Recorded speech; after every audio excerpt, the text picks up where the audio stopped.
Saludos, don Eli. Saludos, don Eli. Nos acompaña en cabina Jonathan Tiburcio también.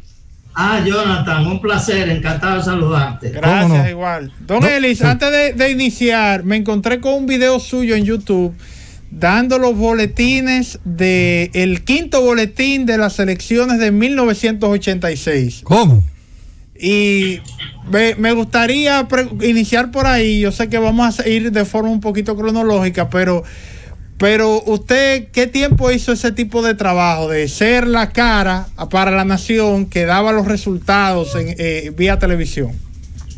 Bueno, fíjate, en esa ocasión yo recibí una llamada de la Junta Central Electoral que me indicaban que ellos tenían interés en contratar mi servicio en cuanto a que yo era un locutor bilingüe y el expresidente Jimmy Carter venía como observador a esas elecciones. Entonces querían que yo fuera el traductor de la Junta en sus conversaciones con ellos y además para que lo entrevistara para el gran público. Y por esa razón fui llamado. Yo cumplí con ese trabajo de traducirle a él, de entrevistarlo para televisión, y sucedió que alguien se enfermó de los que daban los boletines. Entonces me pidieron que si yo podría por favor ayudarlo a sustituir a esa persona que acababa de llamar, que estaba indispuesta, y yo le dije no, con mucho gusto. Entonces, bueno, me tocó hacer los boletines regulares de la Junta en esa noche del 16 de mayo. Don Elis, entre tantas facetas, la multiplicidad de aspectos y tareas que usted ha desempeñado en el turismo, y más tarde vamos a estar hablando de lo que significó ser pionero en las transmisiones del béisbol, esos programas y eso que destacaba Jonathan. ¿En cuál de esas facetas usted, si por así decirlo, se siente más cómodo en el momento de desempeñarlas? ¿En cuál de ellas, don Eli? Bueno, fíjate, todo depende del momento, del tiempo y de la circunstancia. Yo no tenía la menor idea de que iba a ser comunicador, de que iba a recibir la condición, el título de locutor, porque yo nunca he tenido una voz como la que se tipificaba en esa época, la voz redonda. Mira, amigos, aquí está, pues, Don Eli, hoy, escucha cómo era, Don Eli. Sí. Mira, amigos, aquí estamos en las voz de las Fuerzas Armadas en estos momentos en la vía metropolitana. ¿Usted se acuerda? Así es, eran las voces engoladas y generalmente de tono grave.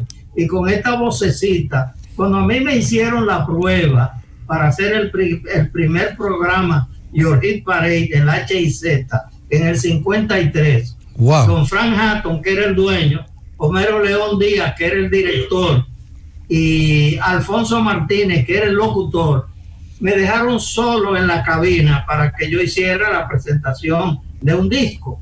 Y ellos se fueron al estudio de grabación, que era contiguo, que estaba al lado, y que se podía ver a través de una ventanilla transparente de cristal.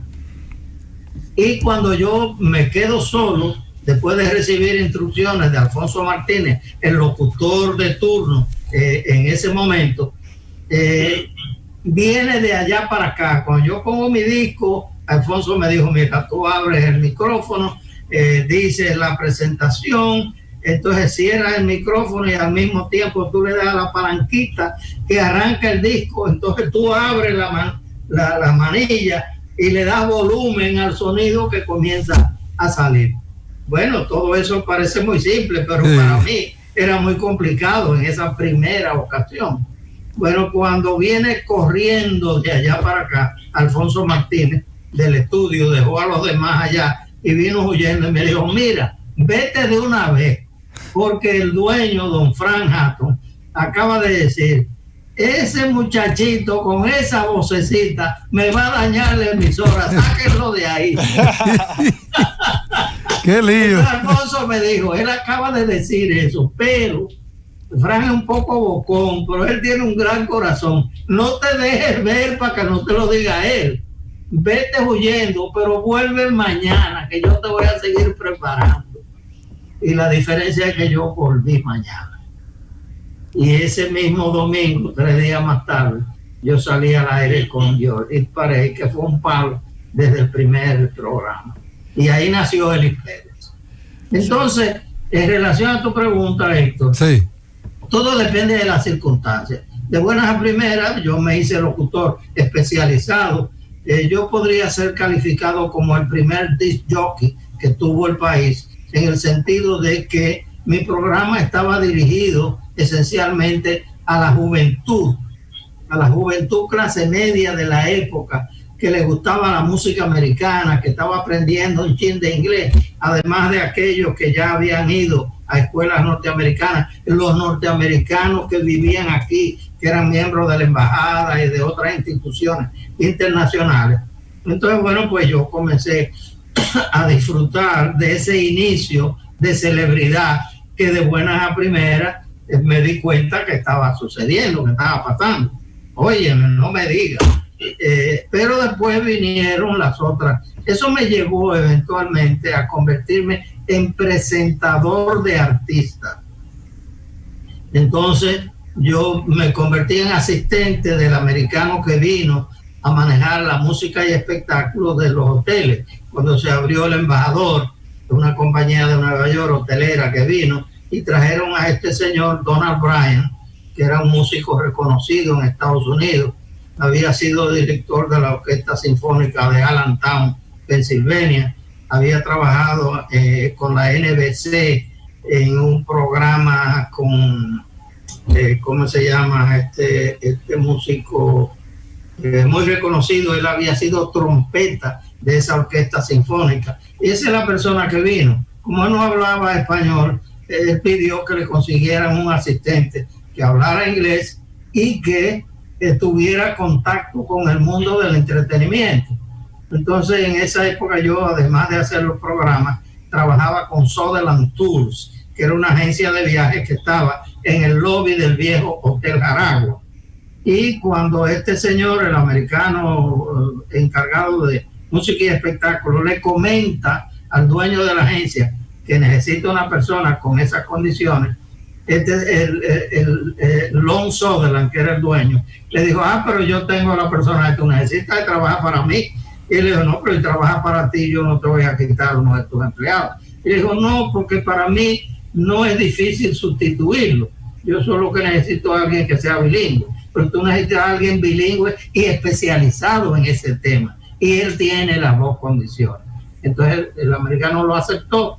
Yo me convertí en su asistente. Cuando llegó el momento de que se iba a abrir el Embassy Club del Hotel Embajador, que se abrió el 11 de enero de 1956, recuerdo que yo le dije: señor Bryan, nosotros tenemos, porque él se convirtió en el encargado de música y espectáculos de los 3 hoteles, el viejo Jaragua, el Hotel Paz, que luego se convirtió en Hispaniola, que se abrió igual que el Embajador para los tiempos de la feria llamada Feria de la Paz.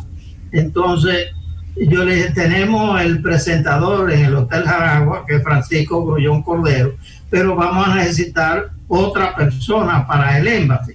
Le dije: yo no sé si usted cree que yo, que he sido locutor de música norteamericana y eso aquí, podría hacer ese trabajo. ¿Usted qué cree? Y él me dijo: no, pero ¿cómo no él? Y yo le pregunté: ¿y cuáles serían sus mejores orientaciones? Y él me dio sus orientaciones. Me acuerdo de una cosa que me dijo: cuando tú te pares en un escenario, tú miras al público así en sentido general, pero no le mires los ojos a nadie, no le mires específicamente la cara a nadie, porque eso te puede distraer y te puede hacer confundirte. Siempre mira al público como una masa que tú tienes ahí al frente, no le hagas caso a ningún detalle.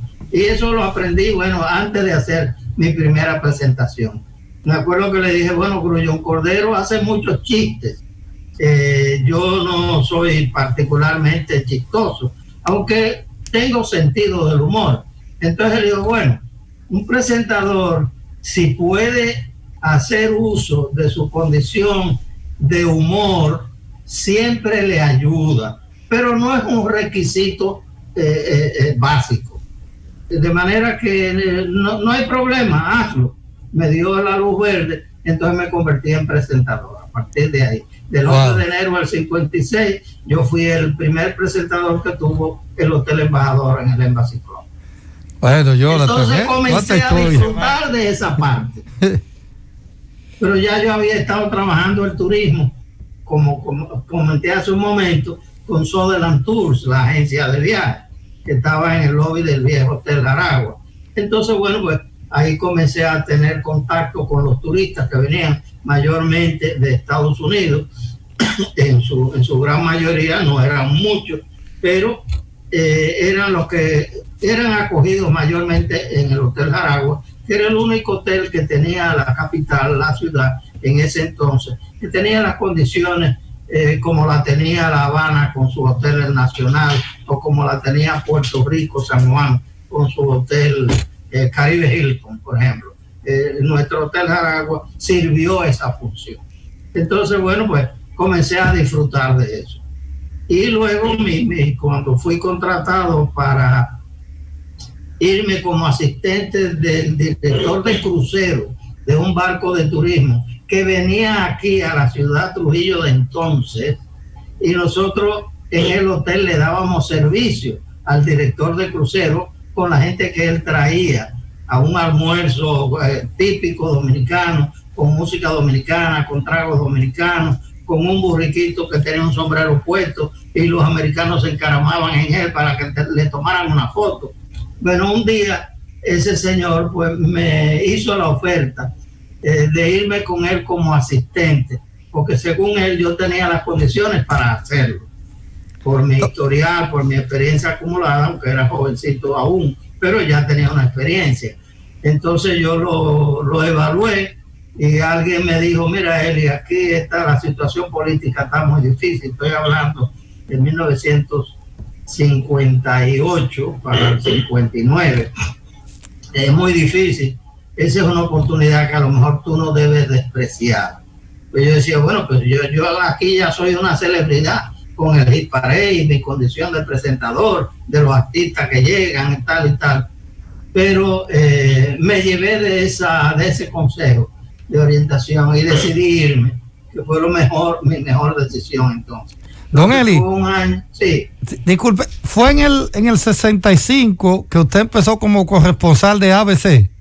Eso es correcto. Comenzó la revolución el 24 de abril y bueno, la semana siguiente llegó el corresponsal de ABC desde Nueva York, se llamaba Mervyn Saigal, y Franklin Polanco me llamó de la embajada de Estados Unidos para decirme que él no hablaba español, ni conocía la ciudad, ni el país, que él iba a pasar un tiempo que no sabía cuánto tiempo iba a hacer cubriendo para ABC, y que iba a necesitar un asistente, que estaba dispuesto a contratarlo por el tiempo que las circunstancias indicaban. Entonces ellos me recomendaron a mí. Franklin me llamó: mira, tú harías la prueba con él, está en el Hotel Embajador, se llama fulano de tal, está en la habitación tal. Efectivamente, yo lo llamé, fui al hotel, fui a su habitación, y ahí me hizo la prueba que en Nueva York tenía que aprobar. Fue algo que vale la pena recordar. El señor me dice: mire, señor Pérez, vamos a hacerle la prueba. Yo tengo que mandar el audio a Nueva York por teléfono, por una línea telefónica. Y ellos lo van a escuchar y ellos van a decir si lo aceptan o no. No depende de mí. Entonces me dice: vamos a escribir una historia. Siéntese ahí. Ahí usted tiene una libreta y tiene un bolígrafo. Dice: vamos a decir que acaban de asesinar a Fidel Castro y usted va a reportar esa noticia. Acaban de asesinar a Fidel Castro y yo voy a reportar la noticia. Entonces yo pienso así rápido, bajo la cabeza como para comenzar a escribir. Entonces el tipo me dice: lo que vaya a escribir para contar esa historia tiene que estar enmarcada en un tiempo de 40 segundos. Digo, 40 segundos. Wow. Una historia, una noticia de las repercusiones y las dimensiones que tiene en 40 segundos. Él se sonrió y me dijo, sí, 40 segundos. Y tenemos un supervisor que chequea el tiempo. Y si a él se le pasa por cualquier cosa, hay una máquina que a los 40 segundos lo saca de ahí. Digo, caray. Bueno, yo tuve que escribirla como 5 o 6 veces, la historia, para poderla enmarcar en los 37, 38 segundos en que terminó finalmente. Nueva York la recibió y le dijeron que sí, que estaban de acuerdo. Entonces yo comencé una corresponsalía para ABC. Él se fue eventualmente un par de semanas más tarde, 2 o 3 semanas más tarde, y yo me quedé ya como el corresponsal extranjero local aquí en Santo Domingo.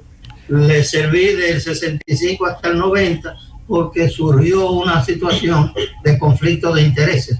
A mí me reclutó el sector hotelero privado para ser el fundador, presidente del Consejo de Promoción Turística. Entonces ahí había ya un conflicto, pues las noticias generalmente tienen un carácter negativo en función de imagen del país. Y mi función como presidente del Consejo de Promoción Turística era todo lo contrario, era exaltar la imagen del país hacia el exterior. Entonces yo le puse una cartita indicándole que, bueno, agradecía esos 25 años de haber estado relacionado con ellos, haber tenido colegas de la talla de fulano, mengano, sultano, y que nada, que seguiría aquí, pero ya no en las funciones de corresponsal, porque había un conflicto de interés. Excelente. Y bueno, pues le serví 25 años, del 65 al 90. Wow. Don Ellis, vamos a aprovechar para hacer una pausa y al regreso vamos a hablar de las transmisiones, las primeras transmisiones del béisbol de las Grandes Ligas en el país. Usted es un protagonista de toda esa historia. Vamos a la pausa, Francis, y retornamos. Bien, estamos de vuelta con todos ustedes en esta tarde, en el día de hoy, que por cierto, nuestro hermano y compañero Tenchi Rodríguez, que como cada sábado nos acompaña, ya Jonathan dio las excusas del lugar. Sin embargo, donde él está en estos momentos, me dice, házmele extensivo a don Ellis, mi gratitud, mi respeto, mi admiración, y que estoy en sintonía, deleitándome con todas esas anécdotas y esos momentos vividos. Así que don Eli, don Tenchi Rodríguez le manda un fuerte saludo, fuerte abrazo. Bueno, un fuerte abrazo de mi parte a Tenchi, a quien le tengo gran aprecio y reconocimiento por la calidad de su trabajo profesional y su condición de persona. Excelente. Bueno, antes de la pregunta de ser el pionero, que usted nos hable de eso, las transmisiones y cómo se orquestó, cuáles fueron los pasos tendentes a que eso que en su momento parecía una utopía se convirtiese en realidad. Jonathan, oye, con qué me encontré por aquí. A ver. Don Eli presentaba, yo me imagino, Your Hit Parade, después Ritmos de Hollywood y Melodías de Broadway. Don Eli, ¿usted puede recrearnos un poquito cómo es que usted animaba en ese entonces, antes de hablar de las transmisiones de Grandes Ligas? Bueno, en la H&Z los domingos a la 1 sí, sonaba el tema tan tan tarararán, tarararán, tarararán. Entonces yo entraba, la Dominican Motors Company presents Your Hit Parade. Wow. Excelente. Qué bien, qué bien. Don Ellis, entonces sobre la pregunta que dejó Jonathan en el tintero antes de la pausa, háblenos con lujo de detalles.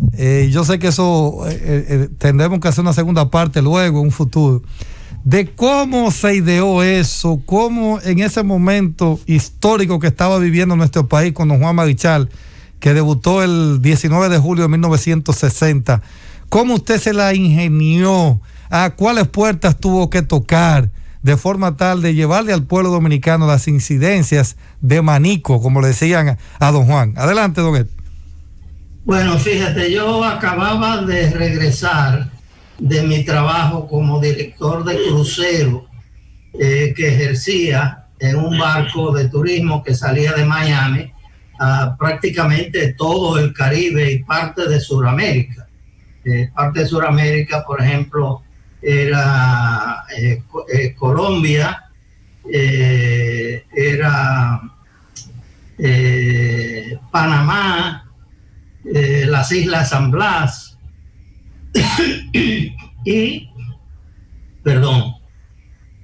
yo regreso al país porque recibí un telegrama que me decía que acababa de otorgárseme una licencia para operar una emisora de radio en la frecuencia de 650 kilociclos con una potencia máxima de 5 kilos y que tenía 90 días para ponerla en el aire.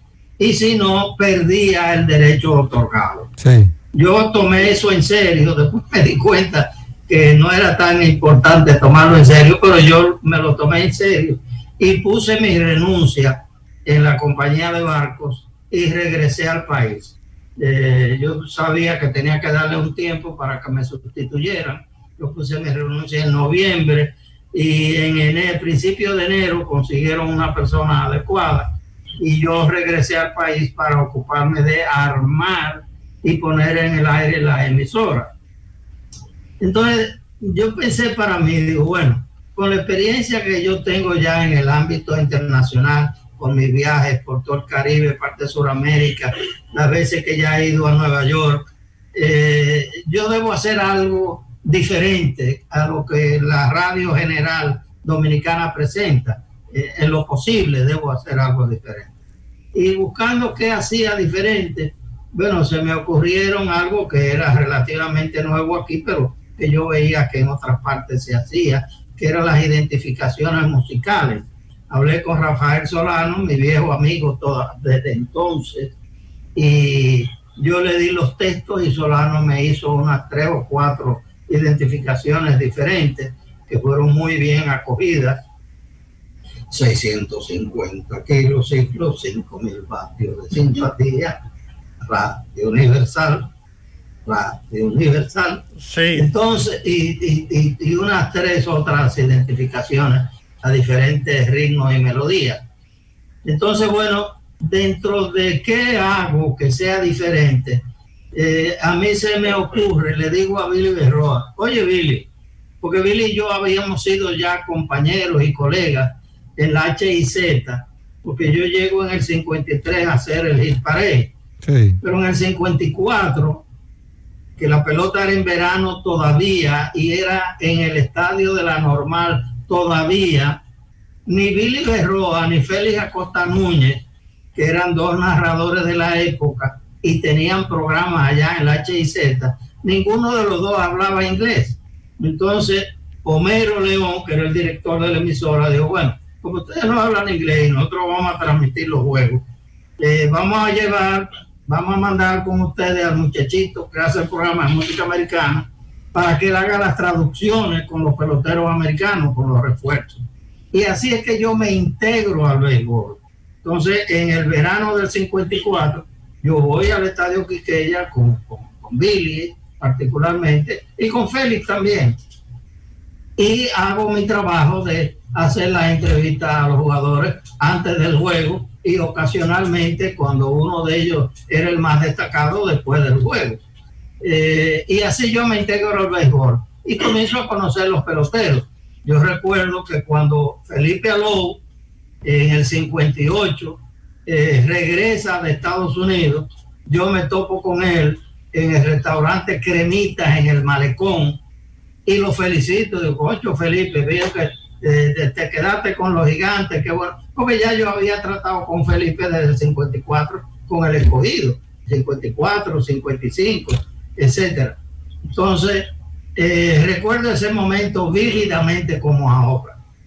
Felipe recién llegado, ese mismo día o el día anterior, y esa noche fue a cenar al Cremita, y yo estaba ahí y tuve la oportunidad de saludarlo. Entonces yo pensé, bueno, ya tenemos a Juan Marichal, ahora tenemos a Felipe Alou, y no me acuerdo quién más, porque Felipe fue el primero. Felipe debutó en el 58. Virgil se integró estando residiendo en Estados Unidos. Exacto. Así fue, don Eli. Virgil en el 56, Felipe en el 58, ya en el 60 debuta Rudy Hernández, un 3 de julio del 60, don Juan 16 días después, y no, Marichal, me parece que sí, Jesús Marichal, y Mateito se completan ahí en el 60. Y creo que Javier también. Y Julián Javier, así es. Sí. Sí. Entonces yo digo, bueno, ya tenemos ese grupito que está dando muestras, no solo de que son buenos peloteros, sino que están empujando a convertirse en estrellas del juego. Entonces le digo a Billy, ¿qué te parece si nosotros pudiéramos transmitir, cuando yo saque a la emisora al aire, que pudiéramos transmitir un juego cada día con la certeza, con la seguridad de que uno de esos peloteros dominicanos va a estar jugando? Entonces Billy me responde, pero eso sería un palo. Dice, ¿tú te imaginas Marichal cada cuarto día? Y yo doy en la mesa y digo, vamos a hacerlo. Y Billy se sonríe y me dice, vamos a hacerlo. ¿Y cómo? Y yo le contesto, bueno, en este momento yo no te puedo decir cómo, pero yo voy a averiguar cómo y lo vamos a hacer. Y me dediqué a averiguar. No fue fácil. Aquí no tuve oportunidad de averiguar nada. Fui a la embajada americana, hablé con toda la gente que estaba ahí, con Franklin Polanco, que recién comenzaba, y con algunos de los americanos, a ver si ellos conocían alguna forma que yo podía tener la información para recrear el juego.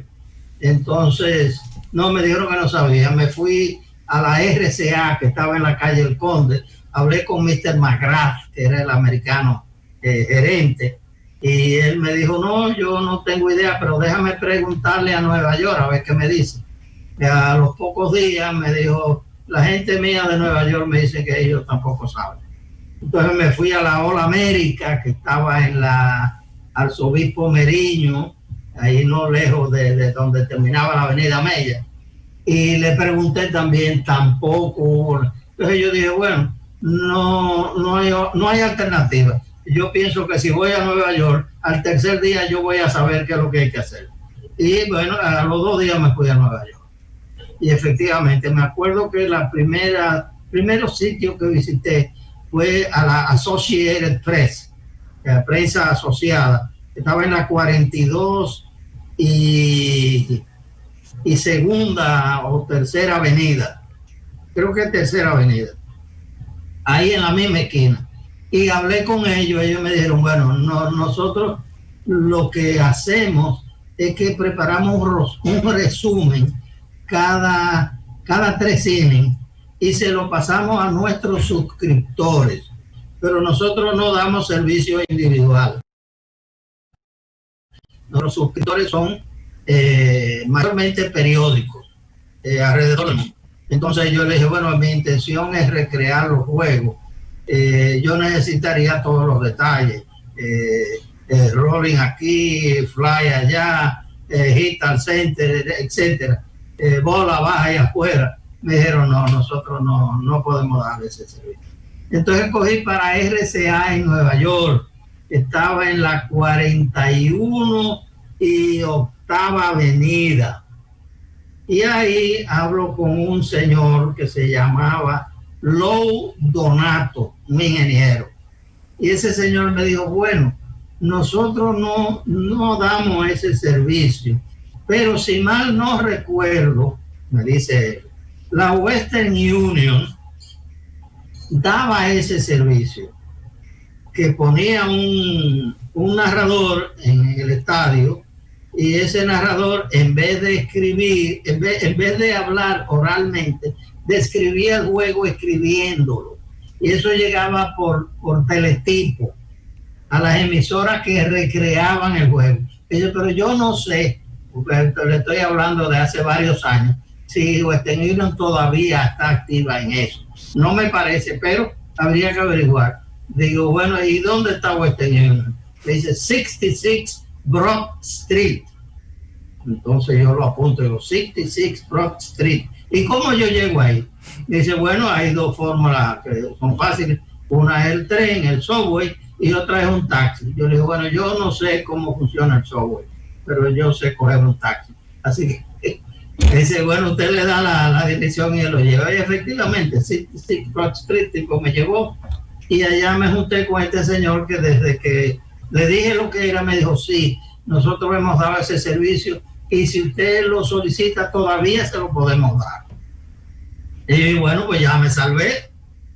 Vamos arriba. Yo comienzo a decirle, hasta el punto de que le digo, bueno, nosotros estamos en Santo Domingo, República Dominicana. Me dice, fuera del país. Me dice, no. Entonces yo no le puedo dar ese servicio. Digo, ¿y por qué? Dice, porque nosotros no tenemos licencia extranjera. Nuestra licencia es estrictamente doméstica. Nosotros le podemos poner esos datos donde usted nos diga en los Estados Unidos, pero no fuera del país, porque nuestra licencia no cubre eso. Entonces a mí se me prendió el bombillo de una vez.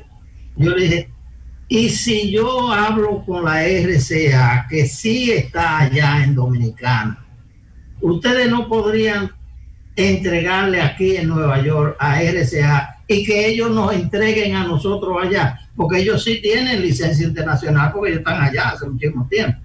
Entonces el tipo se sonrió y me dijo, bueno, eso sí lo podríamos hacer. Entonces yo le dije, déjeme llamar al señor Donald y présteme su teléfono, pues no había celular en esa época. Présteme su teléfono. Entonces el tipo me dejó llamar y yo hablé con el ingeniero Donald. Le digo, mire, estoy aquí y tenemos este tranque, pero ustedes tienen su oficina y sus facilidades allá. Ellos no podrían entregarle aquí y ustedes pasármela allá vía un transmisor de onda corta.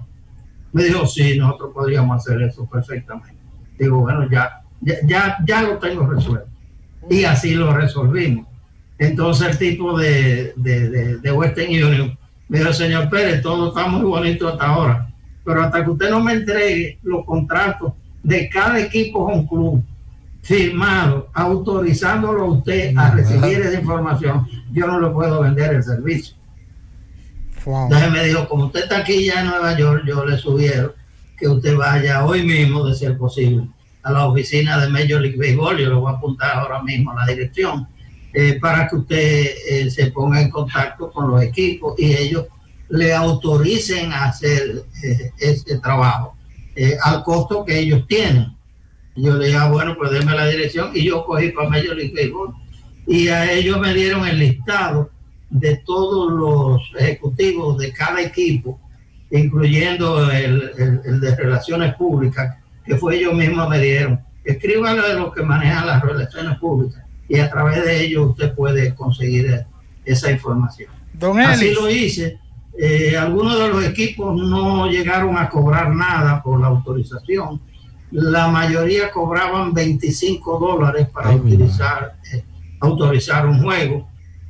Uno que otro, me acuerdo que los Phillies de Filadelfia cobraban 50 y el único que cobraba 100, ustedes pueden adivinar. Los Yankees de Nueva York. Los Yankees de Nueva York.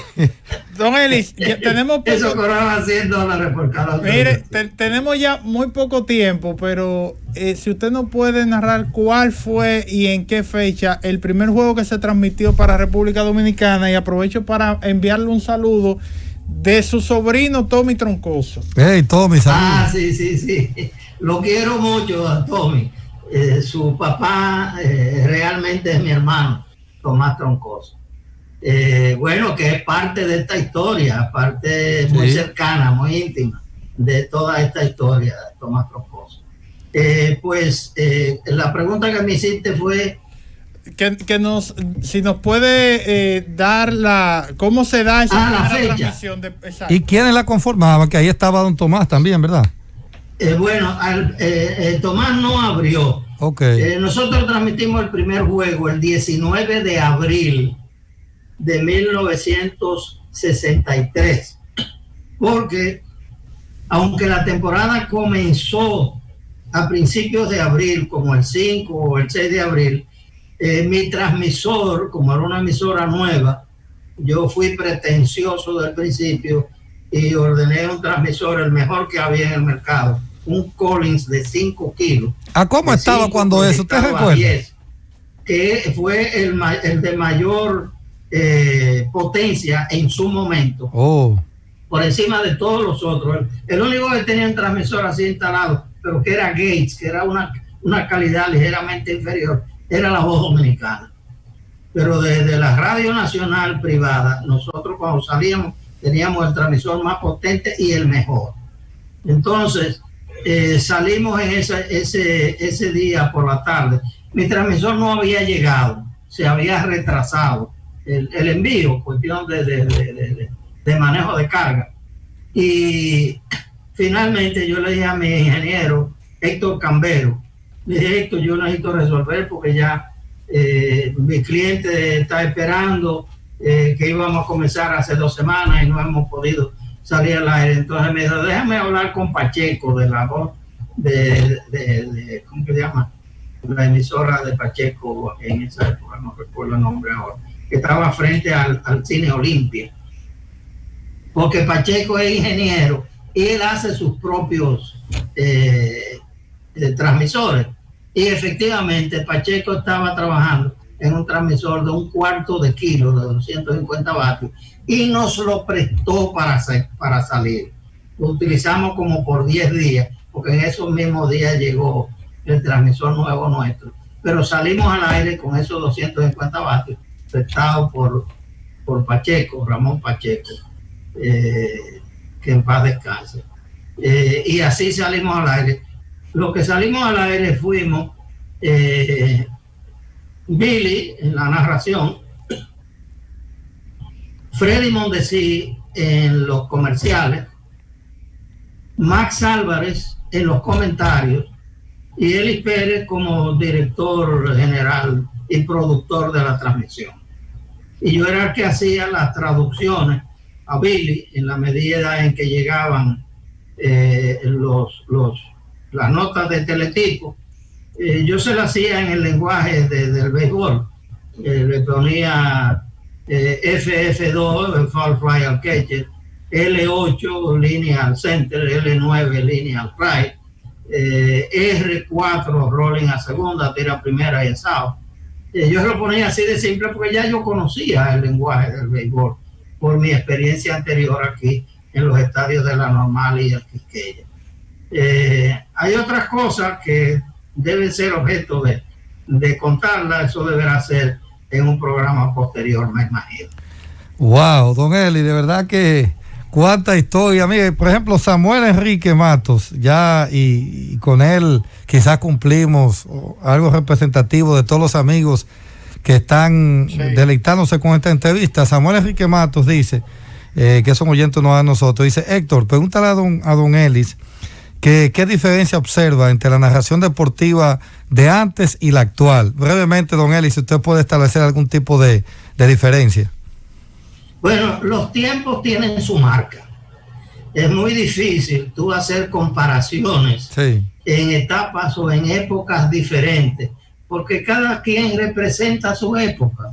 Entonces resulta injusto en ocasiones tú decir, comparar quién fue mejor, de Baby Ruth o de Mike Trout, por ejemplo, para decir cualquier cosa. Sí. Porque son 2 etapas diferentes, fueron símbolos diferentes, las condiciones eran diferentes.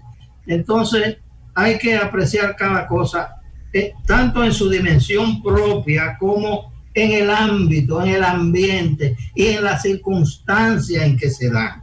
Finalmente, los tiempos no se repiten. Finalmente, don Epi, ¿alguna anécdota, don Elis, alguna anécdota que usted recuerde, sobre todo en esas transmisiones vía teletipo, ya para terminar, cuando había que estar improvisando, algo bueno, así? La que no se puede dejar de contar.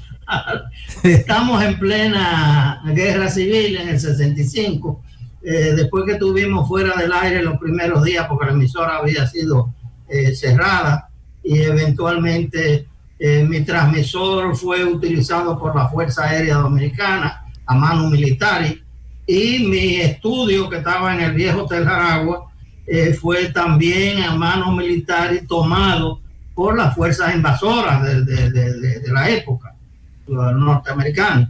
Entonces yo no podía ni acercarme a ni uno ni al otro sitio. Cuando finalmente yo le tomo la palabra a Monchín Pichardo, que era presidente del Licey, que ve mi situación, y digo, bueno, ya recuperé el transmisor, la Fuerza Aérea ya resolvió su problema y me devolvió mi sitio. pero los americanos me dicen que ahí no hay nada que hacer, que no me acerque por ahí. Entonces yo no tengo estudio. Y Monchín, que me escucha, me dice, Eli, pero este año no va a haber pelota aquí, por razones lógicas. Ahí tú tienes la oficina del Licey, tú la puedes utilizar. Yo le tomé la palabra y hice mi estudito ahí en el segundo piso de lo que había sido la clínica Faxas, ahí en Gasco. Y ahí desde ahí comenzamos a transmitir. Entonces nosotros estábamos a 1,5 cuadras o 2 pequeñas cuadras de lo que era la zona divisoria, la Pasteur, entre los constitucionalistas y los americanos. Y esa noche vamos a transmitir. Cuando yo voy a entrar, oigo un zumbido que me pasa por así, y veo una bala que se incrusta en la pared al lado de la puerta del edificio. Wow. Digo, concho, de la que me salvé. Bueno, y cojo para arriba porque ya me salvé. Cuando estamos transmitiendo, en un momento dado, sentimos un tiroteo que va en incremento. Entonces, Max Álvarez le dice al locutor comercial que cierre el micrófono para decirme algo. Él lo cierra. Y Max me dice, mira, ¿tú no crees que nosotros estamos corriendo un riesgo innecesario aquí? Porque están tirando ahí, parece que es a nosotros que nos están tirando. Y le digo, bueno, vamos a ver, a lo mejor eso va a mainar un poco. Pero vamos a seguir. Y seguimos. Ah, caray, la cosa se triplicó. Y yo pensé que ciertamente estábamos corriendo un riesgo innecesario. Y pedí que cerraran el micrófono y le dije a Billy, vamos a llover.